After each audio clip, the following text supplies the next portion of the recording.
l'actu en direct. Merci beaucoup Véronique Verdun. Place à votre édito politique sur Europe 1 avec Le Figaro. Bonjour Vincent Trébolet de Villers. Bonjour Dimitri, bonjour Anissa, bonjour à tous. Vincent. On ne va pas suivre que l'intronisation de Donald Trump aujourd'hui. C'est aussi, Vincent, le jour où Sandrine Rousseau, Roland Lescure, Raphaël Glucksmann ont décidé de quitter le réseau X. Et il faudrait que tous les Français fassent de même. Comprenez-vous cette initiative politique ? Alors vous parlez d'initiative politique, Dimitri, mais on peut y voir une forme numérique de panique morale, un nouveau symptôme du naufrage du progressisme.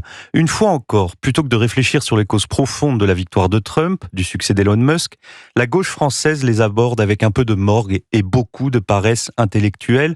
Trump et Musk deviennent à les entendre des personnages maléfiques sans lesquels, au fond, l'Occident se porterait comme un charme.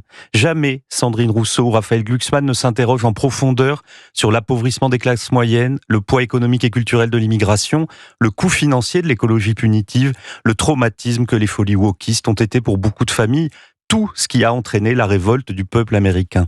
Ce grand malaise occidental que la gauche morale refuse de voir, les réseaux sociaux, et pas seulement X, puisque Meta prend le même chemin, ont décidé, eux, de les montrer à ciel ouvert. Alors, affolés par cette irruption de réalité, nos bonnes consciences ont décidé de fermer leurs comptes comme on ferme les yeux. Alors après tout, s'ils s'en tenaient à un mouvement personnel et discret, ça ne mériterait pas qu'on s'y arrête. Mais là, en plus de leur message de départ grandiloquent et vaguement ridicule, ils voudraient que par leur seule absence, ce réseau perde son crédit et sa légitimité.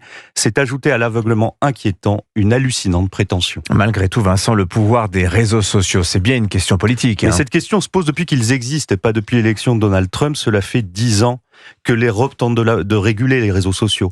Aujourd'hui, c'est simplement parce que ces réseaux ont décidé de sortir de l'évidence progressiste que la gauche les considère comme dangereux. Je vais vous dire, Dimitri, la première réponse à apporter au pouvoir des réseaux sociaux pour qu'ils ne modèlent pas nos émotions, nos convictions, notre consommation, c'est celle de l'éducation. C'est par l'instruction, le travail de l'esprit, la culture générale, la maîtrise des sciences qu'un citoyen peut savoir si on le manipule ou si on l'informe.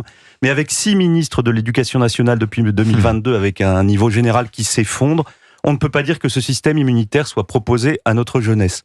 La deuxième réponse est évidemment technologique. Où sont les puissances numériques françaises et européennes ? Les seules innovations européennes en la matière, ce sont des réglementations et des normes. Après 10 ans de travail et de négociations, Bruxelles a réussi à opposer à la Silicon Valley des Google, Facebook et Twitter, tenez-vous bien Dimitri, l'usage du câble USB universel. Reconnaissez Vincent que le Trumpisme, comme le phénomène Elon Musk, se caractérise par des formes désinhibées qu'on retrouve sur X. Oui, mais la brutalité du Trumpisme est aussi étrangère que l'agressivité de l'anti-Trumpisme.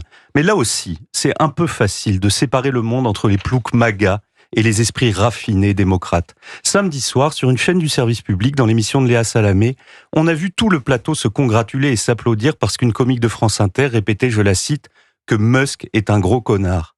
Musk est un gros connard. Mais où est la pauvreté intellectuelle ? Où est le conformisme mondain ? La grossièreté assumée ? La haine gratuite ? Est-ce que tout cela est sur le réseau X ou sur les plateaux de France Télévisions ?